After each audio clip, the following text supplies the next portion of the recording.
motivated and we are working on that part, suppose business and startup, like करने से पहले वो thoughts आते हैं that you cannot do it, and even if we prepare for civil services, ये पे thoughts आ जाते हैं you cannot do it, although अंदर से है कि हाँ I can do it, but वो thoughts कहाँ से आ जाती है? Is it because of the vibrations in the environment की negative vibrations, because in today's world people's thinking are negative, so वो thoughts environment में spread हो गए because of that. देखो आपने दो अलग अलग चीज़ें पूछी हैं। एक आपने पूछा है कोई एंट्रेंस आपको क्रैक करना है जहाँ पे लाखों लोग कॉम्पीट कर रहे हैं, तो वहाँ पर हमारे माइंड में नेगेटिव थॉट आ जाता है कि मैं नहीं कर पाऊंगी या मैं नहीं कर पाऊंगा। ये आना भी चाहिए।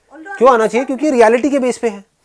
ये बिल्कुल ऐसा है कि अगर मैं घर से जंगल में जाऊंगी आधी रात को तो कुछ जानवर आकर के मुझे खा सकते हैं। ये थॉट आना चाहिए नहीं आना चाहिए?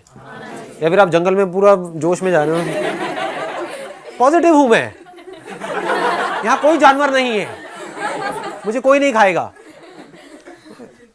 तो ये थॉट आना चाहिए। This is a right thought, this is not a positive thought but this is a right thought.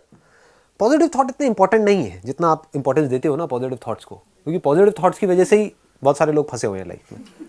एक काम है उसको कर रहे हैं, हो रहा नहीं है, वो पॉजिटिव थिंकिंग, नहीं नहीं नहीं नहीं हो जाएगा हो जाएगा, 10 बार ट्राई कर लिया नहीं हुआ है, हो जाएगा हो जाएगा हो जाएगा। संदीप सर कहते हैं लगे रहो लगे रहो लगे रहो, तो मैं भी लगा हूँ। यहाँ तक पकड़ में आ गई है बात कि एक तो है एंट्रेंस से रिलेटेड, तो वहाँ पर नेगेटिव थॉट्स आने भी चाहिए ताकि आप अपनी कैपेबिलिटी को जज कर सको, आप देख सको कि whether I have that kind of persistence in comparison to other people. यहाँ पे अपने आप को औरों से कंपेयर भी करना पड़ेगा। मैं कहता हूँ अपने आप को किसी से कंपेयर मत करो, अरे आप एक कंपैरिजन, एक कॉम्पिटिटिव फील्ड में जा रहे हो, वहाँ तो करना ही पड़ेगा। आप आ करके मेरे से पंजा लगा रहे हो और आपने स्टेक पे क्या लगा दिया है कि जो जीता आपका घर मेरा हुआ या मेरा घर आपका हुआ, यही तो स्टेक पे है। एंट्रेंस आप क्रैक करने के लिए जा रहे हो, लाखों रुपए लग रहे हैं, लाखों रुपए है आपकी जेब में, तो आपको लोन उठाना पड़ रहा है, इसका मतलब आपका घर लग गया ना दाव पे। तो आप अपना घर दाव पे लगा रहे हो किस बेस पे कि मुझे लगता है मैं क्रैक कर लूंगा। मैं आपको डिमोटिवेट नहीं कर रहा हूं, मैं आपको ये कह रहा हूं कि अपनी स्ट्रेंथ को एनालाइज करना चाहिए किसी से भी लड़ने से पहले। यू नीड टू अंडरस्टैंड कि क्या रिस्क है वहां पर, क्या इसके अलावा भी कोई और ऑप्शन है। मान लो यहाँ पर इस सब पूरी तैयारी में सब में मान लो इतने साल जाने वाले हैं और इतने 5 लाख रुपए लगने वाले हैं, क्या ऐसा भी कोई ऑप्शन है कि 50,000 रुपए में या 5,000 रुपए में या 500 रुपए में बिना किसी रिस्क के क्या मैं कुछ ऐसा कर सकता हूं जो वहां से लाख गुना बड़ा हो, कि वो एंट्रेंस क्रैक करके जो लोग वहां जाने वाले हैं, वहां से निकल करके आने वाले हैं, वो लोग मेरी कंपनी में काम करें? क्या ऐसा कुछ हो सकता है? बट ऐसा हम कभी सोचते नहीं है। क्यों नहीं सोचते? क्योंकि ऐसा कोई नहीं सोचता। मैं कैसे सोच लूं? जो सब सोचते हैं वही तो मैं सोचूंगा, जैसे सब चल रहे हैं वही तो मैं चलूंगा। सब एक दूसरे से लड़ रहे हैं तो मैं भी तो लड़ूंगा। तो सब वही कर रहे हैं जो सब कर रहे हैं, और वहां पर पॉजिटिव होना कोई बहुत अच्छा नहीं है। आपको अपनी कैपेबिलिटी को देखना पड़ेगा। लाखों में से कुछ हजार लोगों का सिलेक्शन होने वाला है। यू नीड टू सी कि आप उसमें क्या इन्वेस्ट करने वाले हो, वहां पर हम सोचते नहीं है। दूसरा है कि बिजनेस आप कर रहे हो और बिजनेस में हम फेल हो रहे हैं। बिजनेस में कभी भी माइंड को बंद मत करना। कॉम्पिटिटिव एग्जाम में you need to have a very narrow mind. अब ये सुनने में थोड़ा अजीब लगेगा आप लोगों को, but it is a fact. In a competitive exam if you want to be successful you need to have a very very narrow mind. Narrow mind in the sense कि बस 24 घंटे इसके अलावा और कुछ थॉट भी नहीं आना चाहिए माइंड में। बिजनेस में इसका बिल्कुल ऑपोजिट है, वहां पर बहुत ब्रॉड माइंड चाहिए।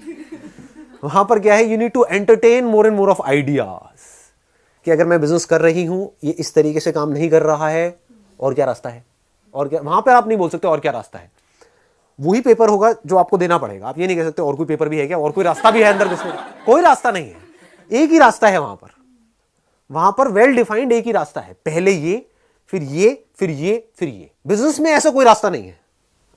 तो आपको देखना है सबसे पहले तो कि क्या आपका जो थॉट प्रोसेस है वो ब्रॉड माइंडेड है या नैरो माइंडेड है।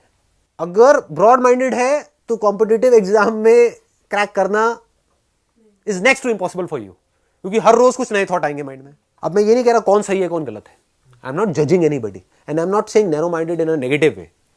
हो सकता है स्कूल टाइम से ही आप ऐसे थे कि मैं एक चीज में, मेरे से ना बहुत सारी चीजें नहीं होती हैं, एक काम पकड़ लिया बस उसी पे मैं लगा हुआ और मैं करता चला जा रहा हूं। कुछ होते हैं वो बाय बर्थ ही अजीब से होते हैं, जैसे मेरे टाइप के कैरेक्टर होते हैं, वो मतलब एक जगह पर टिक नहीं सकते हैं, समझ गए। उनको होता है कुछ क्रिएटिव, ये क्रिएटिव लोग बोलते हैं इनको।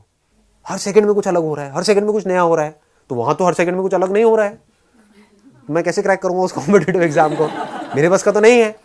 तो वो आपको जाकर के किसी ऐसे से समझना पड़ेगा जो उस फील्ड में सक्सेसफुल हो चुका हो।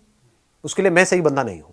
But if you have got a creative mindset, अब वो हर एक का अपना अलग अलग होता है। जैसे होता है ना घर के अंदर कुछ अजीब अजीब सी चीजें आप कर रहे हो कंप्यूटर में, यहाँ पे वहां पे ये वो वटेवर, कि मतलब कुछ भी थॉट्स आते रहते हैं, तो वहां पर तो पूरा खुला हुआ दिमाग चाहिए।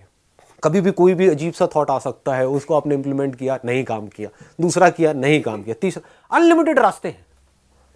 उसमें से कौन सा रास्ता काम करेगा कौन सा नहीं ये भी नहीं पता है। वहां पे एक थ्रिल है, मतलब this is an unknown path which looks very dangerous to most people. सबको श्योरिटी चाहिए, अननोन से डर लगता है, पता ही नहीं है कल क्या होने वाला है, इससे डर लगता है लोगों को। तो सबसे पहला स्टेप इसमें ये नहीं आता है कि जोश में आकर के अपना होश खो देना। सबसे पहला है होश में आराम से बैठ करके समझना कि मैं क्या हूं। वो कोई नहीं करता है, क्योंकि आपको कोई और बताता है आकर के कि आप क्या हो। आपको खुद को पता भी है आप क्या हो, दुनिया आपको बताती है कि नहीं तू इस काम में अच्छा नहीं है, तू इस काम में अच्छा है, दुनिया बताती है और आप करने लग जाते हो।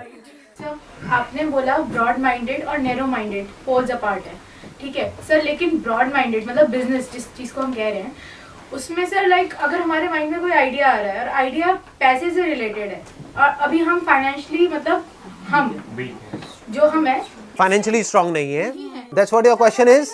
नहीं, इसको नैरो अप्रोच कहेंगे। बिजनेस में ऐसा नहीं है कि जो मेरे माइंड में आइडिया आ रहा है उसके लिए मान लो मुझे 2 लाख रुपए चाहिए, तो मेरे घर वाले कह रहे हैं 2 लाख क्या तेरे को 2 रुपए भी नहीं मिलेंगे तो मैं बिजनेस नहीं कर सकती। अगर आप ये कह रहे हो तो ये नैरो माइंडेड अप्रोच है, ये बिजनेस वाली अप्रोच नहीं है। ब्रॉड माइंडेड अप्रोच का मतलब क्या है, 2 लाख छोड़ मैं तो 2 रुपए से शुरू करूंगी। That is broad minded, that is entrepreneurship. कुछ भी नहीं है तो 2 रुपए भी नहीं है, 1 रुपए भी नहीं है तब भी होता है। बिजनेस का पैसे से कोई कनेक्शन नहीं है। तो जैसे मैं वेडिंग प्लानिंग का एक बिजनेस करना चाहती हूँ लेकिन मैं सीए कर रही हूँ। अब आपने जो एग्जांपल दिया है मैं उसी से रिलेटेड आपको अभी बता देता हूँ। ये काम बिना पैसे के कैसे कर सकते हो। आप 100-200 रुपए अपने किसी फ्रेंड से ले सकते हो। अगर फेल हो गया प्लान तो उसे भी तो वापस करने पड़ेंगे, वो कहाँ से लाऊंगी। 100-200 रुपए भी नहीं, अरे 100 रुपए दो यार। सुनो, अब मैं ये कह रहा हूं आप सीए कर रहे हो, करते रहो, साथ साथ में ब्रॉड माइंडेड अप्रोच आपको बता रहा हूं क्या होती है। अगर मैं आपकी जगह होऊंगा तो मैं क्या करूंगा, as simple as that. Wedding planning में मेरे को आइडिया आ रहा है और अंदर से आ रहा है, पहले तो मैं ये देखूंगा कि क्या एक्चुअल में आ रहा है या मैं बस वैसे ही कोई मैंने बैंड बाजा बारात देखी और ये देखा तो मैं वैसे ही एक्साइटेड हो रही हूँ कि हाँ मैं भी कर लेती हूँ, नहीं भी किया तो कोई फर्क नहीं पड़ता है। वेडिंग प्लानिंग में क्या होता है, रोज कुछ नया करना होता है, क्रिएटिव होता है, प्लस बहुत ज्यादा उसके अंदर स्ट्रेस होता है। मतलब कि और मुझे मजा ही स्ट्रेस में आता है, मजा ही वहां पर आता है जहां पर प्रेशर बहुत ज्यादा हो। That's why I want to do it. तो आपको ये क्लियर हो गया कि मुझे ये करना है। अब सवाल आता है कैसे करोगे और फ्री में कैसे करोगे। 100-200 रुपए के अंदर आपके छपे विजिटिंग कार्ड, आप बन गए wedding planner. As simple as that. आपके विजिटिंग कार्ड बन गए, फाउंडर एंड सीईओ व्हाटएवर जो भी आपकी कंपनी का नाम है, ठीक है, आपका एक बन गया विजिटिंग कार्ड बन गया, उसमें आपका नाम आ गया। आपने क्या किया, जो वेडिंग प्लानिंग कंपनीज हैं उनसे जाकर के टाइप किया। आता हुआ बिजनेस किसको बुरा लगता है। 100 रुपए आपके लगे विजिटिंग कार्ड के अंदर, बाकी के बचे 100 रुपए, ठीक है, 200 रुपए में काम शुरू हो रहा है। आपने क्या किया, गूगल एडवर्ड्स के ऊपर अपना एक अकाउंट क्रिएट किया। वहां पर कोई भी अगर सर्च करता है वेडिंग प्लानर तो वहां पर आपकी एड आएगी। जब एड दिखती है तो उसके पैसे नहीं लगते हैं, तो वहां पर जब एड दिखेगी तो आपने अपना मोबाइल नंबर दे दिया, तो उन्होंने अगर आपको देख करके ऐड कॉल कर दिया तो फ्री में आपके पास में एक लीड आ गई। बट अगर उन्होंने क्लिक किया तो 10 रुपए लगे या 5 रुपए लगे मान लो। उसमें भी वर्ड्स होते हैं, हम कैसे चूज करते हैं। तो आपने ऐसे वर्ड्स चूज किए जो सस्ते हैं, वो थोड़े लंबे वर्ड्स होते हैं, ठीक है, जिसमें कंपटीशन कम होता है। ऐसे वर्ड्स होते हैं जो सस्ते होते हैं। तो आपने वो सस्ते वर्ड चूज करे कि अगर किसी ने सर्च किया मान लो वेडिंग प्लानर्स इन, ज्यादातर हो सकता है जो बड़े वेडिंग प्लानर्स होंगे वो सिलेक्ट करेंगे वर्ड वेडिंग प्लानर्स इन गुड़गांव, वेडिंग प्लानर्स इन दिल्ली। आपने क्या सिलेक्ट किया, आपने एरिया सिलेक्ट कर दिया, क्योंकि कोई ये भी तो सर्च कर सकता है ना वेडिंग प्लानर इन मान लो दिलशाद गार्डन। तो वो कोई कीवर्ड किसी ने नहीं पकड़ा होगा, तो उसमें कंपटीशन कम होगा। तो वो आपको कितने का मिल गया, 5 रुपए का मिल गया। तो वहां से अगर 20 क्लिक हुए तो 20 क्लिक होने का मतलब क्या है, कम से कम 200 लोगों ने आपकी ऐड देखी। उस 20 क्लिक में से मान लो आपके पास में एक भी कॉल आई, आपके पास में विजिटिंग कार्ड्स हैं या 2 कॉल्स भी आपके पास में आई, तो आपका काम शुरू हो चुका है। पीछे से आपने किसी और से टाइप किया हुआ है कि अगर ये काम मिल गया तो करोगे आप, नाम होगा हमारा, उसमें इतना % हमारा होगा, इतना आपका होगा। अगर आपको मीटिंग के लिए जाना है तो जिससे आपने टाइप किया उनको आप साथ ले जा सकते हो। तो आपके पास में पूरी की पूरी टीम है कि हम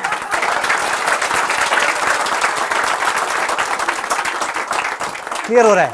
ऐसे शुरू करते हैं काम को। और अगर वहां से कहीं से कोई काम मिल भी गया, आपके पास विजिटिंग कार्ड तो है ही, कोई भी आपसे पूछता है आपके रिलेटिव में क्या करते हो, I am doing this wedding plan, उनको थोड़ी पता है आप कहाँ हो कहाँ नहीं, उनको थोड़ी पता है कि ये 100 रुपए में काम शुरू हुआ है, उनके लिए तो आप हो।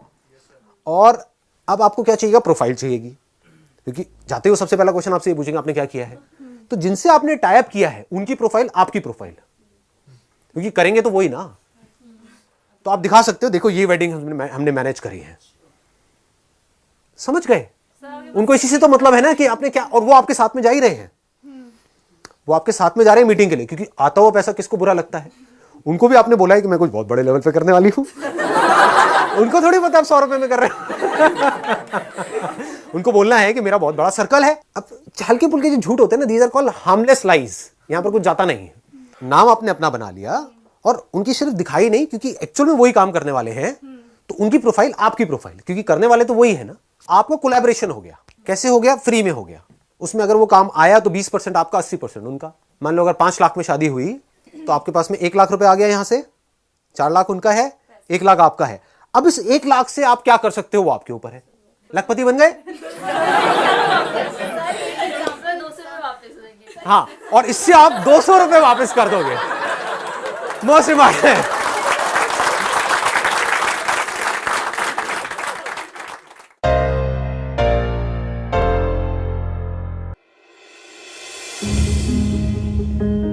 If you like our videos, please like, comment, share and subscribe.